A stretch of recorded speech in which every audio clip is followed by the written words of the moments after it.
May 1944. The humid air around Pearl Harbor carried the steady hum of typewriters, punctuated by the sharp scratching of pencils, translating fragments of intercepted code into English. Inside the fleet radio unit, Pacific, Frupak, a handful of cryptanalysts leaned over cipher pads as the message from a Japanese submarine took form. Scheduled rice delivery to Bin, southern Bougainville. Departure imminent. It sounded harmless, another supply run among thousands. But to those who understood Japan's logistics, it was a pulse in a weakening artery, proof that beneath the waves, the Empire's survival still depended on the quiet movement of its submarines. Lieutenant Commander Robert Williamson, coffee cooling beside his elbow, read the decoded line once more. He reached for the secure telephone, his voice clipped, steady. Within minutes, orders moved through naval channels. 3 destroyer escorts, USS England, USS George, and USS Raby, would form an intercept group and proceed at full speed toward the reported position. None of the men aboard those ships yet knew that this simple supply message would ignite one of the most decisive and relentless anti-submarine operations in the history of naval warfare. Across the Pacific, Japan's undersea fleet had become more than a weapon. It was a lifeline. Each steel hull carried rice, ammunition, medicine, thin threads binding distant island garrisons still holding out against the tightening American ring. Cutting those lines meant more than sinking ships. It meant starvation, isolation, collapse. Somewhere beyond the horizon, the Imperial Navy's 7th Submarine Squadron maintained its silent watch. 7 boats stretched like beads on an invisible string, from Truk Island to the Admiralties. Each commander waited in patient silence, hydrophones sweeping the ocean's dark, guarding the Empire's last secrets. The USS England sliced through the Pacific at 23 knots, her Buckley-class hull trembling against the waves. Lieutenant Commander Walton Pendleton stood on the bridge, eyes fixed on the tactical plot, glowing under a red lamp. 186 men served aboard, young faces, steady hands, a rhythm of discipline forged by routine and repetition. Below them, steel racks lined with depth charges waited, each containing enough explosive to shatter a pressure hull.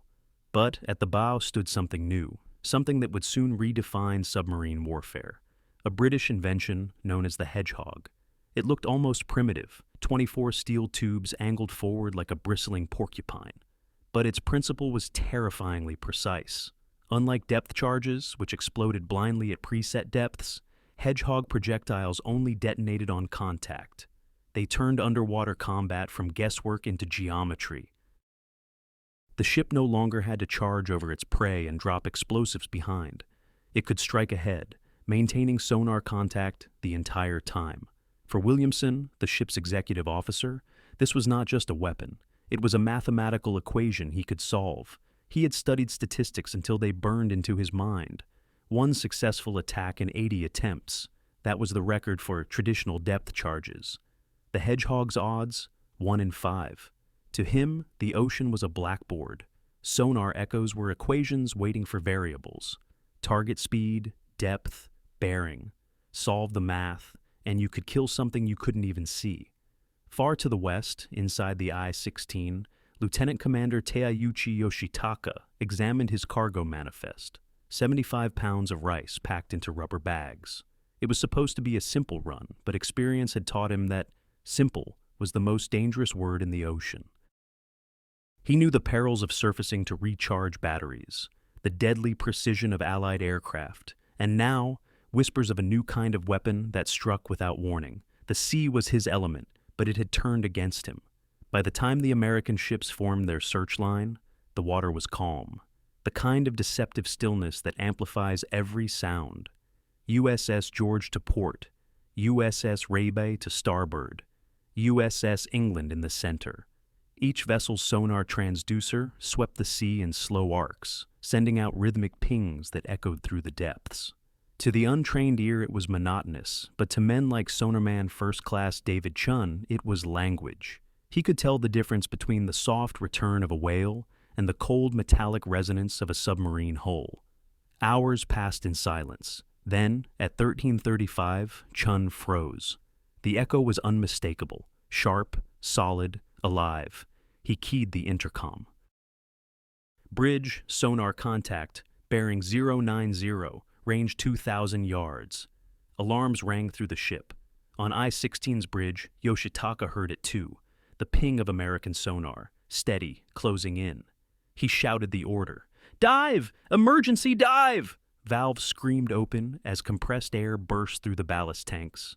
The submarine's bow tilted downward, the sea swallowing her whole. In the control room of the England, Williamson's pencil raced across the chart table. The enemy was diving fast, speed 8 knots, depth unknown. He adjusted angles, recalculated timing. Pendleton gave the order. "Fire, Hedgehogs!" 24 projectiles streaked into the air, disappearing into the waves ahead. The crew held their breath. Nothing. A miss, no explosion, no echo, just silence. Williamson didn't curse. He recalculated. The sub had likely slipped deeper, hiding behind a thermal layer that distorted sonar returns. He adjusted depth assumptions and fired again. This time, a faint muffled thump rippled through the hull. The crew felt it before they heard it. One hit, not fatal, but real. Somewhere below, metal screamed and machinery ground under stress.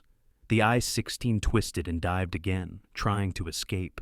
Minutes stretched into eternity. The third attack missed high. The fourth, another near miss.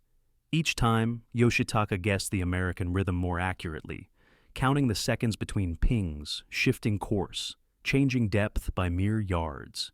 But mathematics was merciless. On the fifth run, Williamson's numbers aligned. Target bearing 170, range 400 yards, depth 250 feet. The next volley struck true. Explosions tore through the depths, the England's stern lifting as the shockwave raced upward. Silence returned. Then, slowly, debris rose, wooden planking, oil, and a few life preservers marked with Japanese script. 94 men gone beneath the waves, the ocean closing over them as though nothing had happened. On the bridge, Pendleton said nothing. Williamson looked down at the sonar screen, the trace now clean, empty. It was over. But in the cipher rooms of Pearl Harbor, new messages were already being decrypted, and the coordinates they contained pointed to something far larger. What began as a single interception had become the opening move in a campaign that would turn the Pacific into an invisible battlefield, one where silence, patience, and pure calculation would decide who would live to see the next sunrise. The USS England was a machine designed not just to fight, but to think. Beneath her steel decks, everything existed in a rhythm of precision, bearings, angles, intervals, probabilities. She was one of the new Buckley-class destroyer escorts, lean, fast, and purpose-built for a single deadly mission, to hunt submarines. Her engines roared as she cut across the Pacific swells at 23 knots, a 1,400-ton blade slicing through the endless blue. On the bridge stood Lieutenant Commander Walton Pendleton, a man whose calmness under pressure had become a kind of superstition among his crew. He didn't shout, he calculated. Every detail of the England's design spoke the language of controlled destruction. 2 depth charge racks lined the stern, ready to roll explosives into the sea at a moment's notice. 8 K-guns sat midship, angled to hurl 300-pound charges outward like deadly rain. But none of those would make her famous. The weapon that defined her, that would soon etch her name into naval history, waited at the bow, the Hedgehog. It looked deceptively simple, a cluster of 24 launch tubes bristling like the quills of some mechanical creature. Each tube held a slender projectile packed with 35 pounds of Torpex, an explosive more potent than TNT. Fired in unison, the projectiles would arc ahead of the ship in a carefully calculated pattern, descending silently through the depths. Unlike the old depth charges that exploded whether they hit or not, the Hedgehog's rounds would only detonate on contact. A miss was silence. A hit was annihilation. That difference changed everything. Traditional depth charge attacks were blind punches. A ship had to pass directly over its target, losing sonar contact just as it released the weapons. Most attacks were guesses, and guesses often failed. But with the Hedgehog, the England could strike while still seeing. The ship could track, aim, and fire all in one continuous motion, turning guesswork into geometry. For Executive Officer John Williamson, this wasn't warfare in the old sense. It was mathematics. Every engagement was a problem to be solved, range, bearing, course, depth, sound speed. He knew the equations by heart: sound traveling through seawater at 4,800 feet per second, target motion analysis, trigonometric correction for relative movement. To Williamson, victory was just a matter of precision, solving the ocean's invisible geometry before the enemy could vanish into it. He had spent nights hunched over charts, sketching triangles of interception, memorizing sonar propagation curves. Even his handwriting looked like an engineer's: compact, exact, mercilessly clear. The men trusted him because he never guessed. He calculated. Below decks, the sonar room pulsed with faint light, the air heavy with heat and tension. Headphones crackled with the rhythmic pings of the transducer, each echo bouncing back from unseen layers of the deep. The operators worked in silence, rotating the dial a few degrees at a time, sending another pulse, listening for the return. They knew the difference between the soft scatter of a school of fish and the cold, hollow ring of metal. And then, suddenly, the tone changed. A sharper echo, tight and solid, cut through the static. The sonar man straightened, heart pounding. He adjusted the gain, sent another pulse. The echo came again, stronger. He didn't need confirmation. He grabbed the sound-powered phone and called it in. Bridge, sonar contact, bearing 090, range 2,000 yards. Up on deck, Pendleton's calm broke into motion. Orders snapped through the air, boots thudded on steel, and the England turned into the bearing. Williamson was already at the plotting table, eyes narrowed on the math forming before him. A submarine, real, close, alive. For months they had trained for this moment. Now it was no longer theory. The ocean had answered back. Somewhere ahead, beneath the waves, another mind, another set of calculations, was moving against them. The difference would come down to who solved the equation first. The first attack fell into silence. 24 steel projectiles tore through the surface, vanishing into the blue void. And then nothing. No echo, no rumble, no signal that anything had struck home. The crew of the USS England held their breath, waiting for the ocean to speak back. It didn't. The sonar screen remained blank, a black mirror of disappointment. Somewhere below, the I-16 slipped deeper into the abyss, unhurt, unseen, and very much alive. Lieutenant Commander Pendleton said nothing. Beside him, John Williamson stared at the plotting table, already reworking the numbers. The target had dropped fast, likely using a thermal layer, that thin, invisible wall of cold water that bent sound and scattered sonar beams. It was an old submarine trick: hide where the ocean itself distorts pursuit. Williamson recalculated, moving his pencil with clinical precision. "Adjust depth plus 50 feet, he murmured. Pendleton nodded, the Hedgehog launchers reloaded, the crew working with the muscle memory of endless drills. The air filled with the scent of oil and sweat. "Fire 2! Pendleton ordered. Another ripple of explosions echoed across the waves as the projectiles plunged into the deep. Seconds passed. Then a faint thump, muffled but real, rolled up through the hull. A vibration felt more than heard. A single hit. Not fatal, but proof that the math was working. Down below, in the choking blackness of I-16, water sprayed across the control room as valves hissed and pipes groaned under pressure. Lieutenant Commander Yoshitaka barked orders. Emergency pumps roared to life. The submarine angled sharply downward, seeking safety in depth, where sonar would fade and luck might return. But luck was exactly what Williamson had removed from the equation. The third attack came minutes later. Another pattern, another burst of steel descending into darkness. This time, the projectiles detonated too high, their explosions forming ghostly bubbles that shimmered briefly on the sonar display before dissolving into static. Williamson frowned. He had expected that.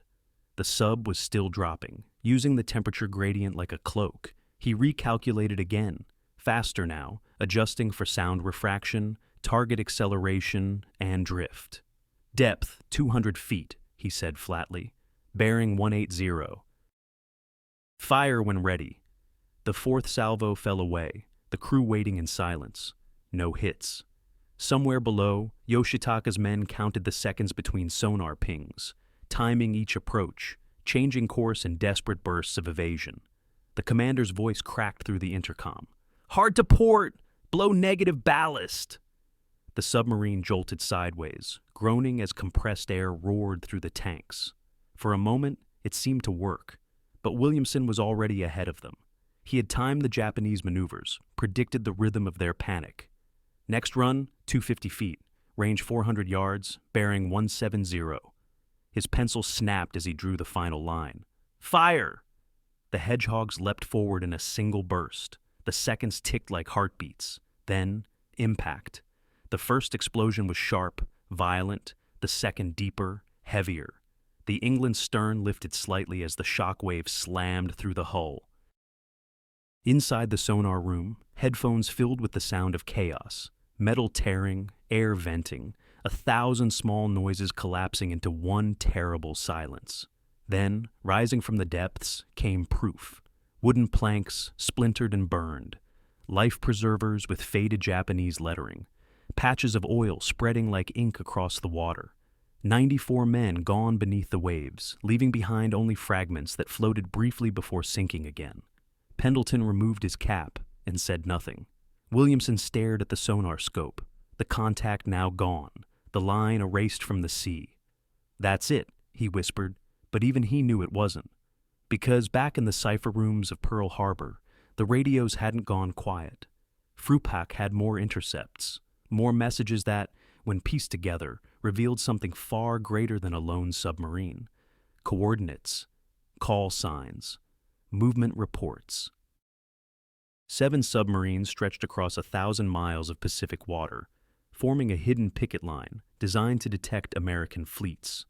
What had started as a single decoded message was no longer an isolated hunt. It was a map of an entire network, a thread leading straight into the Empire's undersea heart. And now, with I-16 gone, the Americans knew exactly where to strike next. The hunt wasn't ending. It was just beginning. The 7th Submarine Squadron stretched like a silent chain across the Pacific. 7 steel Predators spaced along a patrol line from Truk Island to the Admiralties. It was a plan that, on paper, should have worked perfectly. Admiral Somu Toyoda's logic was simple. Form a barrier of listening ears beneath the ocean. If the Americans moved east toward the Palaus or the Marianas, the submarines would detect them first. The line would give Tokyo time to prepare, time to strike. Each vessel held its position with methodical patience. I-16 was gone now, but the others, RO-104, RO-105, RO-106, RO-108, RO-116, RO-117, continued their watch, unaware that one of their own had vanished into silence. They maintained strict radio discipline, surfacing at night to charge their batteries and send brief coded bursts to Fleet Command. To the men aboard, the Pacific was still vast, still theirs. But the truth was changing with every decoded message that crossed the desks at Pearl Harbor. American intelligence had turned the ocean's size against its defenders. Each intercepted signal added a new coordinate to the invisible map, building in Frupak's war room. What had once been a secret Japanese patrol line was now a dotted path leading American hunters from one target to the next. For the first time in the war, the United States Navy knew not just that submarines were out there, but where they would be. Commander Hamilton Haynes, leading Escort Division 39, studied the charts as England, George, and Raby formed up in triangular formation. They moved like blades in a synchronized dance, sweeping the seas east to west. Sonar operators rotated in short shifts to prevent fatigue. Radar men watched the night sky for the faintest echo of a surfaced hull. The 3 destroyer escorts, compact and efficient, worked as one body, one brain. Pendleton's England held the center, the heart of the formation, the one with the Hedgehog system that had already proven itself in battle. To port, USS George scanned the surface with SG radar, its thin beam cutting through mist and moonlight. To starboard, USS Raby's sonar reached into the dark below, its rhythmic pings overlapping with England's, creating a 3-point net no submarine could cross unnoticed. The system was both elegant and brutal. Where one ship lost contact, another would pick it up. Where one failed to hit, the next would strike. Each man aboard knew his role with machine-like precision. And after I-16, they knew their weapon worked. The Pacific, vast and empty to the untrained eye, had become a chessboard of invisible movement. Somewhere ahead, one of Toyota's boats was surfacing, its commander trusting the night to hide him, as his crew worked to recharge the batteries. They could not know that radar had changed the rules. That invisibility no longer belonged to the submarine. At 03:50 on May 22nd, USS George's radar operator leaned forward, squinting at the faint blip blooming on his screen. Range, 8 miles. Bearing, northeast. The signal moved slowly, too slow for a surface ship, too steady for a wave reflection. The operator's hand hovered over the intercom. Contact, possible sub on surface. Aboard the England, the call crackled through the receiver. Pendleton's reply was instant. Turn toward contact, maintain speed. Prepare Hedgehog. Somewhere in that darkness, RO-106 floated on the surface, its diesel engines humming as the crew took in deep gulps of clean air. Sparks from the charging batteries glowed faintly against the low clouds. The sonar operator below decks reported nothing unusual, no ping, no sound, just the low, endless pulse of the sea. He never heard the radar beam sweeping over them. Minutes later, the lookouts aboard George confirmed a faint silhouette breaking the horizon. Searchlight beams flashed once, catching the gleam of wet steel, and then the alarm shrieked. The Japanese submarine crash-dived in panic, its bow slicing downward as the ocean closed over it. But the Americans had already marked her last position, speed, and heading.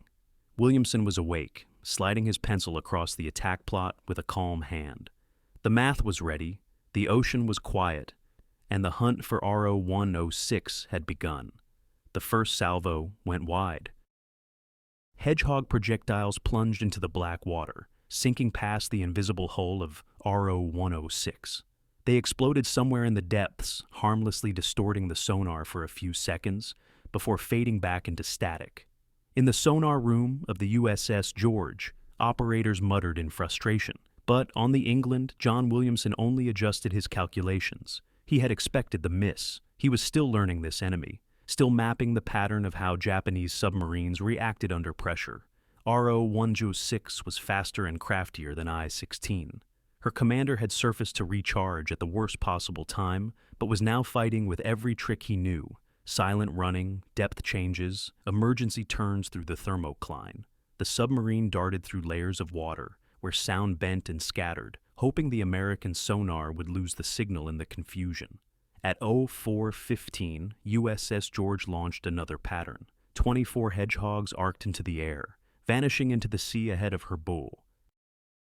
They sank through the dark, each one armed but silent until it met steel. Nothing. The submarine had slipped aside again, diving steeply into colder water where sonar waves rolled above her like ghosts. Williamson watched the data feed come through. The sound propagation had shifted. The echoes were softer, elongated. That meant denser water, greater depth. He factored it in, recalculating not by instinct, but by mathematics. The target speed was roughly 8 knots, its evasive angle 25 degrees starboard from the last known bearing. The submarine was alive, maneuvering, but trapped in the ocean's geometry. "Bring her 5 degrees to port," Williamson ordered. "Range correction 100 yards. Prepare for second attack." On the Japanese side, RO-106's commander could hear the distant pings closing in again. He barked new commands. "Hard to port, level out, silent running," as his crew adjusted trim and flooded ballast tanks. Every man aboard knew the stakes. Even a single hit from this new weapon could mean the end. The hydrophone operator pressed his headphones tighter. The American sonar pings grew sharper, faster. They were closing in. At 04:25, USS England took the lead. Her sonar reacquired the contact, steady and precise. Williamson's pencil stopped moving. "That's it," he said quietly. "Fire."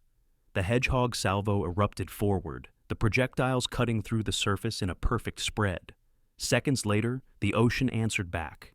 One explosion, then another and another, until the sound merged into a single deep roar that rolled across the water.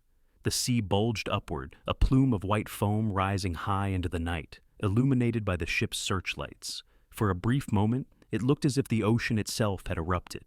Then, silence.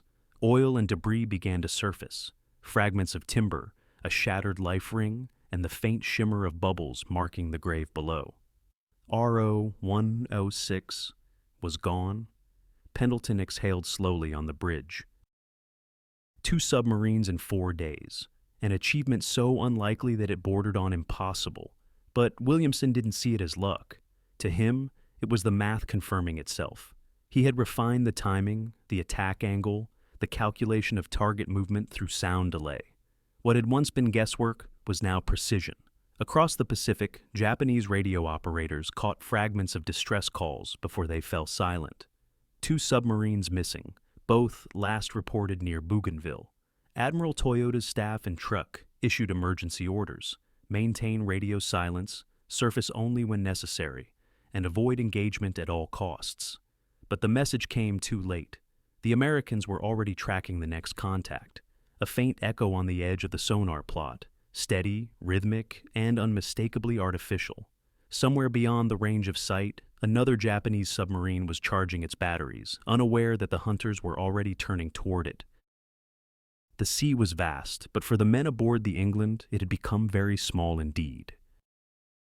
Dawn crept over the Pacific, pale and indifferent, as the hunters pressed east. The ocean looked calm, but beneath the surface, another chase had already begun. At 06:10 on May 23rd, USS Raby's radar caught the faint flicker of movement, a small, hard echo at the edge of its range. The reading was intermittent, fading in and out, but the crew knew what it meant. Another submarine had surfaced to breathe. RO-104 was somewhere out there, recharging her batteries and trusting the early morning haze to hide her. Within minutes, Raby, George, and England were closing in. Their formation tightened, 3 destroyer escorts moving like a single organism, each covering the other's blind spots. At 06:17, Raby's sonar locked on, sending out steady pings through the deep. Subcontact confirmed, the operator called. Pendleton's voice on the England's bridge came calm as ever. Maintain course. Stand by Hedgehog. The first attack began the way they all did, with hope and calculation. Raby fired a pattern, the Hedgehog rounds vanishing into the sea, sinking fast. The crew waited for the explosions. None came. Instead, the sonar operator heard strange echoes, bursts of irregular sound, sharp pulses that broke the rhythm of their pings. The Japanese were jamming them. RO-104's commander was good, one of the best left in the 7th Squadron. He flooded air into ballast tanks to change depth without engine noise, shifted trim to alter pitch, and released compressed air to create false sonar targets. The submarine danced between temperature layers that distorted sonar returns, slipping in and out of the Americans' acoustic vision. At 07:17, George joined the attack, firing 5 Hedgehog salvos in rapid succession. Each one missed, the sea exploded with harmless fury, and still the sub evaded them. Its commander had studied the pattern of American attacks, the seconds between sonar pings, the timing of salvos, and used it to his advantage. He was fighting not with power, but with patience. But on the England, Williamson was watching the clock. He knew what the enemy captain was burning through: power, air, and time. Every evasive maneuver cost battery life, and the average Japanese sub could only sustain full speed underwater for 2 hours before its systems began to fail. He traced the curve of the last sonar echo on his plotting chart. "He's slowing," he said. "He has to." At 08:19, the signal reappeared, faint but steady. The submarine was still there, holding at depth, trying to hide in silence. "Range, 1,000 yards, came the report. Williamson adjusted his ruler, recalculated based on energy conservation. "He'll hold his course. Prepare to fire." At 08:34, 24 Hedgehog projectiles tore into the sea in a tight, overlapping spread, a lattice of steel falling precisely where the math said it should. The seconds ticked by, then came the first explosion. Then another. Then 10 more in rapid succession, a brutal chain of impacts that rolled through the water like thunder. The England's hull vibrated under the force as columns of white water burst upward. A second later, the deep groan of rupturing bulkheads echoed through the sonar. Then came the secondary blasts, sharper, faster, as compressed air cylinders ruptured and fuel tanks ignited. Oil and debris surged to the surface, spreading in dark waves that glistened under the morning sun. RO-104 was gone. 58 men vanished with her, leaving only fragments of their vessel to mark the spot. The crew of the England stood silent, 3 submarines in 5 days. The record was already beyond anything ever achieved in anti-submarine warfare, but there was no celebration. They knew what it meant. The Japanese now understood too. Word was spreading beneath the waves, across encrypted frequencies and whispered orders. Reports reached truck of submarines vanishing without distress calls, of new American weapons that struck with impossible precision. Fear traveled faster than sound. Crews began surfacing less, running deeper, slower, weaker. But fear also led to mistakes, and in the dark that night, one Japanese commander would make the most fatal of all, choosing speed over silence, and the hunters were waiting. The ocean was dark and flat that night, the kind of calm that fooled even seasoned sailors into thinking it was safe. But beneath that glassy surface, the hunt continued. At 01:20 on May 24th, USS George's radar picked up a surface contact, 8 miles distant, moving east at 12 knots. Another submarine, almost certainly running on diesel to cover ground quickly. Commander Haynes adjusted his glasses and gave the order that had become routine. General quarters. All ships close in. The contact was RO-116, one of the newer boats in the 7th Submarine Squadron, commanded by a cautious officer who had already survived 3 American attacks. But tonight, his caution had failed him. He'd gambled on speed, on outrunning the hunters rather than hiding from them. And now, under the sweep of American radar, he was exposed. At 01:50, the England sonar pinged, a clean, solid return. The target had crash-dived, but not fast enough. Williamson was already at the plotting table, drawing arcs and timing intervals. He had refined his process after each battle, factoring in evasion rates, dive speeds, sonar delay, and the curvature of the temperature gradient. What began as instinct weeks ago was now science. Target speed, 8 knots, bearing steady, he said calmly. Depth, call it 150 feet. Pendleton didn't hesitate. At fire when ready. The Hedgehog pattern flew forward into the darkness, the 24 projectiles spreading out like the ribs of an invisible fan. They struck the surface, disappeared, and sank silently through the deep. The seconds stretched, long and cruel. Then, impact. One explosion, then another, then 3 more. The ship trembled under the shock wave. In the sonar room, the operators removed their headphones for just a moment, wincing at the distortion. When they put them back on, the sounds were still there. Not explosions this time, but something else.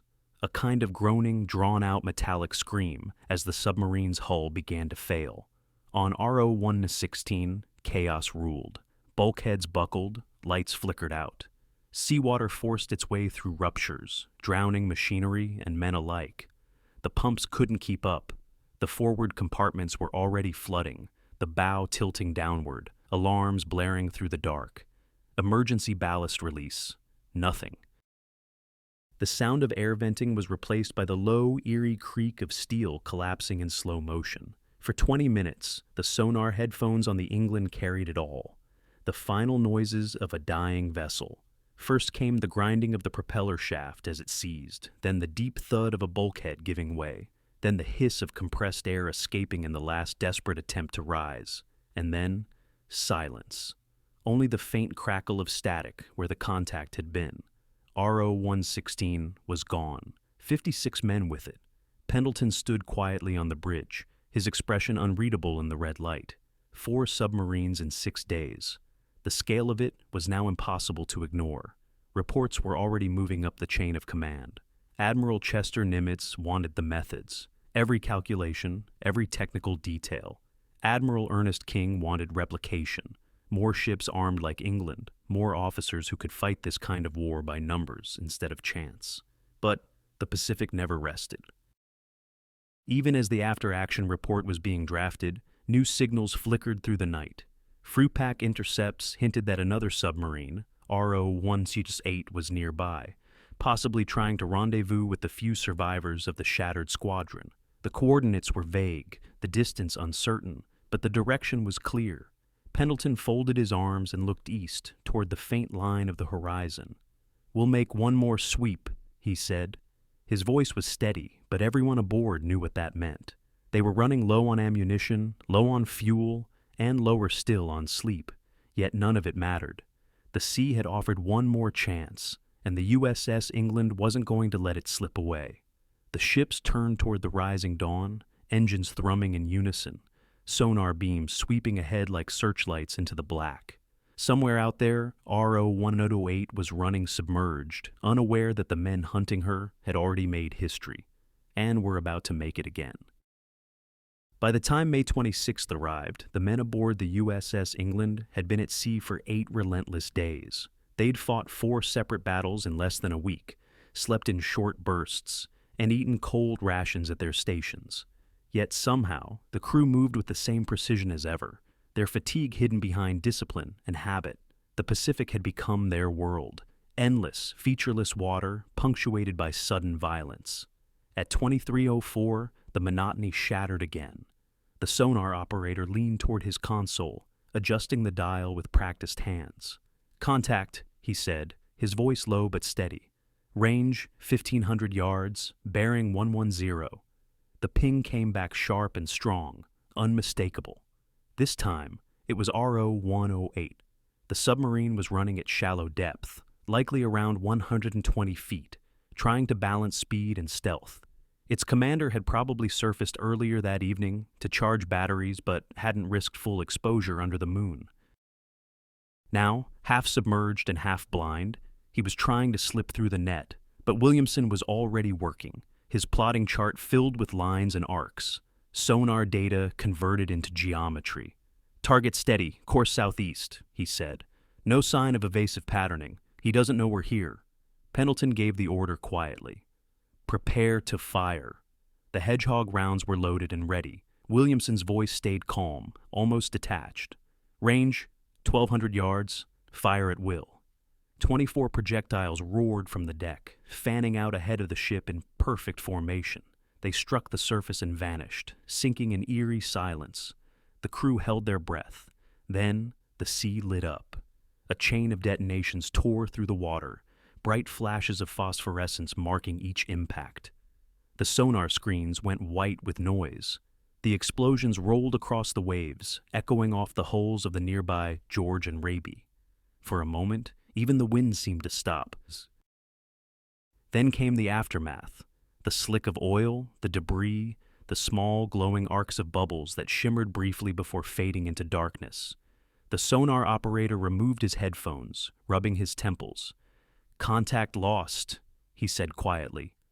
RO-108 was gone. It had taken less than 3 minutes. 5 submarines in 8 days. No other ship in naval history had ever done what the England had just done. The crew stood on deck in stunned silence, staring at the oil-streaked water. It wasn't joy they felt, or even pride, just a kind of awe. The ocean, once infinite, now felt small, measurable, conquered by equations. But for Admiral Haynes, the success brought new orders. Higher command wanted the England preserved. She had proven her worth. Now she was too valuable to risk. "Let George and Raby handle the next contact," came the message from Fleet Command. "The England is to hold position and monitor." Pendleton accepted it without protest, but the decision hung heavy. Every man aboard knew what it meant. Someone else would finish what they had started. Still, the sea had other plans. Intelligence from Frupak hinted that one more submarine remained, RO-105, and that it carried one of the Imperial Navy's most experienced captains. The reports described him as methodical, relentless, and impossibly lucky. A survivor of multiple attacks, he was the kind of opponent who turned routine hunts into nightmares. For now, though, the ocean was quiet. The air smelled faintly of oil and cordite, and the England's engines hummed at a steady rhythm as the ship resumed its course toward the next patrol zone. Pendleton stood on the bridge, looking out at the faint line of dawn beginning to rise. "We've done enough," he said softly. But Williamson, still bent over his charts, didn't look up. "Not yet," he murmured. The order to hold would stand, for a time. But doctrine had limits, And soon, exhaustion, intuition, and the raw pull of the chase would collide. When it did, the calm precision of the USS England would give way to something harder, more human, a fight that would stretch through 25 hours, testing both hunter and hunted to their breaking point. Night fell over the Pacific like a curtain of ink, heavy and absolute. The air was still, the sea unnervingly calm, but the radar screens aboard the USS George were alive with motion. At 21:30 on May 29th, another surface contact appeared, faint but consistent. Range 10 miles, speed 12 knots. The signal flickered, steadied, and then brightened. There was no doubt. A Japanese submarine was running on the surface, engines exposed, trying to cross open water before dawn. It was RO-105, the last of Admiral Toyoda's 7th Submarine Squadron, commanded by Lieutenant Junichi Inoue, with Captain Ryunosuke Sako, the division's senior officer, aboard as a passenger. Together, they had faced death more than once and escaped each time. Their reputation among Japanese crews was legend: cunning, unflinching, and impossibly resilient. But that same reputation had drawn the hunters straight to them. Searchlights from the George flickered across the sea, catching a brief glint of metal before the submarine crash-dived. The contact vanished from radar, but sonar picked it up seconds later, range decreasing fast. The chase began. RO-105 descended through the dark, its commander barking rapid orders. "Blow negative! Change depth 50 meters! Silent running!" The crew worked like clockwork, cutting engines to minimal revolutions, adjusting ballast, and manipulating trim angles to confuse the American sonar. Air was vented deliberately to create false echoes. Decoy devices were released to mimic the sound of a second submarine fleeing in the opposite direction. It was a masterclass in evasion. Above them, the American formation closed in. George launched the first Hedgehog attack just after midnight, and missed. The submarine had turned sharply, diving into a layer of colder water that bent sound waves away from the destroyer's sonar beams. Rabi tried next, her crew firing 5 volleys over the next 4 hours. All missed. The ocean absorbed the explosions and gave nothing back. By dawn, both ships were running low on ammunition and fuel. The men were exhausted, the machinery straining, and still the enemy lived. For 20 hours the pattern repeated: acquire, fire, lose contact, reacquire. It became a war of attrition, fought not with emotion, but endurance. The Americans had the advantage in numbers and technology, but the Japanese commander was fighting with experience that no equation could replace. On the England, Pendleton paced the bridge, listening to the radio chatter. Every missed attack, every frustrated report from George and Rabi echoed through the headset. He had been ordered to stay in reserve, to watch, not to act. But after nearly a full day of pursuit, Commander Haynes made the decision that would break the rule. At EU 736 on May 30th, his voice came through the speaker. "Oh, hell," he said, his tone weary but certain. "Go ahead, England." Williamson was already moving, charts cleared, pencils ready, sonar readings flowing in real time.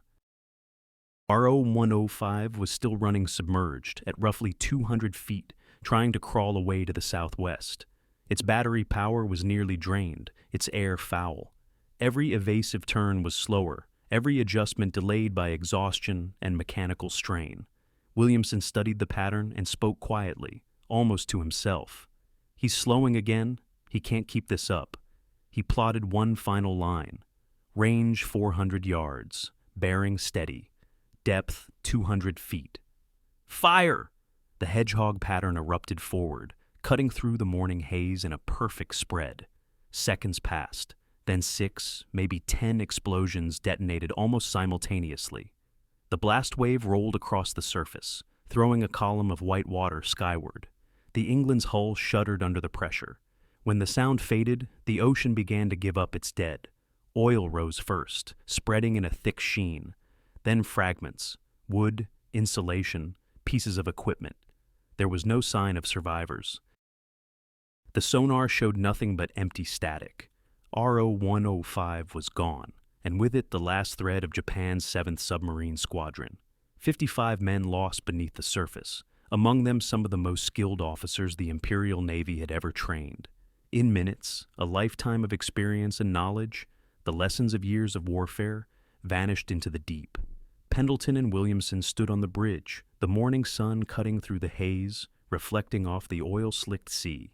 6 submarines in 12 days. No destroyer, no escort, no ship in history had ever done such a thing. Yet the triumph felt strangely hollow. The numbers were staggering, but so was the implication. The Japanese submarine force had not just been beaten, it had been erased. The balance of the Pacific had shifted. In the quiet that followed the final blast, the men aboard the England began to understand that what they had done went far beyond victory. It was the moment when the war beneath the sea had changed forever. Far away in Pearl Harbor, signals officers logged the reports, and admirals read them with widening eyes. The USS England had rewritten naval warfare in less than 2 weeks. But before the ink dried on those reports, before the crews could rest or even exhale, the question began to form. What had this success truly cost? And what would it mean for every battle yet to come? In the days that followed, the Pacific grew eerily quiet. The sonar pings faded into static.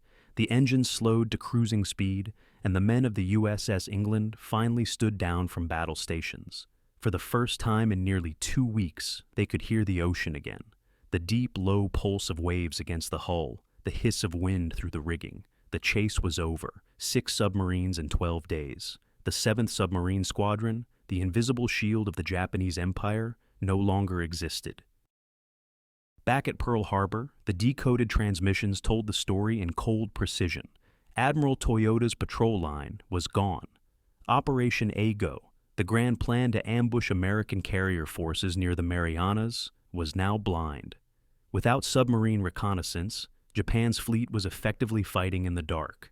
When the Battle of the Philippine Sea erupted weeks later, American carriers moved through open water, unshadowed, untracked, untargeted. The Great Marianas Turkey Shoot, as it would come to be called, began not with aircraft, but with the silence that followed the USS England's hunt. In Washington, the reports reached the highest levels. Admiral Ernest King read them with particular interest. The implications went beyond victory. They pointed to a transformation in naval warfare itself. The Hedgehog's precision had replaced the brute force of depth charges. Where once it took 60 attacks to sink a single submarine, now it took 6. The difference wasn't just engineering, it was philosophy. Accuracy over volume, intelligence over instinct. Admiral Nimitz requested a full tactical breakdown from Commander Haynes. He wanted every calculation, every sonar trace, every detail of Williamson's methods. What emerged from those documents would shape anti-submarine doctrine for decades. Fire control solutions, once guided by intuition, were now built on mathematics. Sonar propagation models, attack angle geometry, real-time acoustic correction. Williamson's quiet equations had become as lethal as any weapon. The impact rippled far beyond the Pacific. Factories began producing Hedgehog launchers in mass quantities. Training manuals were rewritten. Sonar schools emphasized continuous contact, predictive tracking, and layered formations, the England method. By 1945, destroyer escorts across the Atlantic and Pacific were fighting with her playbook. But amid the data and diagrams, the human cost refused to stay buried. 400 Japanese submariners gone, not in distant battles, but in a dozen days of relentless pursuit. Each submarine had been a world of its own, filled with skilled men who had trained for years, believing they were the unseen hunters of the sea. Now they were gone, erased not by luck or courage, but by mathematics and industry. The ocean that once protected them had turned into a transparent field of equations. And on the American side, not a single casualty.